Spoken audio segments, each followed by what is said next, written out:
À la suite de près de 2 semaines d'intenses travaux, la Commission économique, financière et de contrôle budgétaire de la Chambre basse du Parlement a présenté à l'Assemblée plénière le mardi 29 octobre le rapport issu des analyses approfondies de 2 projets de loi, à savoir le projet de loi portant reddition de comptes exercice 2023 et le projet de loi de finances rectificative du budget 2024. S'agissant du projet de loi rectificative du budget 2024, le rapport de la Commission Ecofin que préside l'honorable Guy Mafouta a indiqué qu'il ressort une augmentation du budget de 44 milliards 410 millions de francs congolais par rapport au budget initial prévu en équilibre de 40 milliards 986 millions de francs congolais, soit une augmentation de 8,4%. Cela est principalement dû, a fait savoir ce rapport, à la renégociation du contrat minier entre la République démocratique du Congo et la SICOMINE, dont l'essentiel de ressources sont affectées aux investissements et aux infrastructures. Sur la renégociation des contrats miniers avec la société chinoise SICOMINE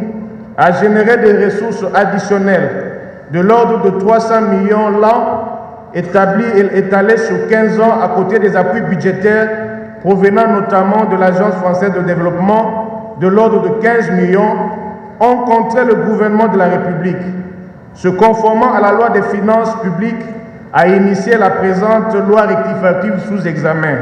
Les ressources et leur provenance connues, votre commission s'est plus empaisantie sur leurs affectations. Dans le projet sous examen, honorable président et chers collègues, l'essentiel de ces ressources additionnelles sont affectées aux investissements et à l'occurrence aux infrastructures. Les questions liées à l'éducation, la santé, les investissements, l'agriculture et les infrastructures ont elles aussi reçu un regard particulier au cours de ces travaux de l'Ecofin auxquels ont pris part le syndicaliste de tous les secteurs du pays sur demande du président de la Chambre basse du Parlement. Les travaux se sont déroulés dans un contexte particulier, sous pression de la grogne sociale de certaines catégories professionnelles de nos compatriotes. Nous avons été approchés par les médecins, les enseignants du cycle primaire et secondaire, les professeurs d'université, les élus communaux, les inspecteurs de travail, les magistrats nouvellement nommés, les députés provinciaux et nos collègues nationaux honoraires. Les recommandations formulées par l'Ecofin tant à l'endroit de l'Assemblée nationale qu'au gouvernement gravitent autour de diligenter des missions de contrôle auprès des agences d'exécution du PDL 145 territoires, ministère des Finances et du Budget. Nécessité de diversifier l'économie nationale pour garantir une répartition inclusive de la richesse nationale. Poursuivre les efforts de pacification à l'Est en vue d'améliorer le climat des affaires et permettre ainsi plus d'investissements pourvoyeurs d'emplois et de richesses. Travailler sérieusement sur l'amélioration des conditions sociales de la population en général et surtout celle des agents et fonctionnaires de l'État en particulier, afin de ramener la paix sociale actuellement mise en mal par des grèves et des tensions partout. En ce qui concerne le rapport du projet de loi portant reddition de comptes 2023, c'est un total de 43 recommandations qui ont été faites à l'endroit de l'exécutif national, témoignant ainsi du travail minutieux et finement réalisé par la commission Ecofin.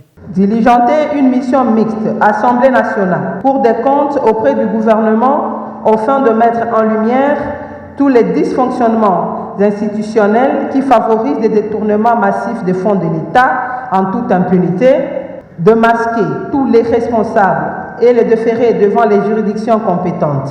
Faire appliquer strictement les dispositions de l'article 220 du règlement intérieur. Diligenter une mission d'enquête au ministère des Finances, du Budget, du plan, du développement rural et des ressources hydrauliques pour s'assurer de la destination des fonds alloués tant aux équipements divers qu'aux investissements liés aux constructions, réfections, réhabilitation et addition d'ouvrages publics et édifices. Diligenter une mission d'enquête au niveau de la régie financière dont la DGDA afin de comprendre la raison de la persistance des exonérations dérogatoires. Après ces 2 rapports accueillis avec acclamation, 343 élus nationaux ont voté pour l'adoption de ces 2 projets de loi. 2 ont voté contre. Aucune abstention n'a été manifestée. Par conséquent, l'Assemblée nationale vote ces 2 projets de loi. À la suite de la position de la plénière qui approuve les conclusions des rapports de la commission ECOFIN relatifs à l'examen des deux projets de loi sous examen, nous pouvons considérer que les conclusions de ces deux rapports ont été adoptées, n'est-ce pas? Merci. L'heure est donc maintenant à la préparation de l'examen du budget 2025, essence même de cette session budgétaire.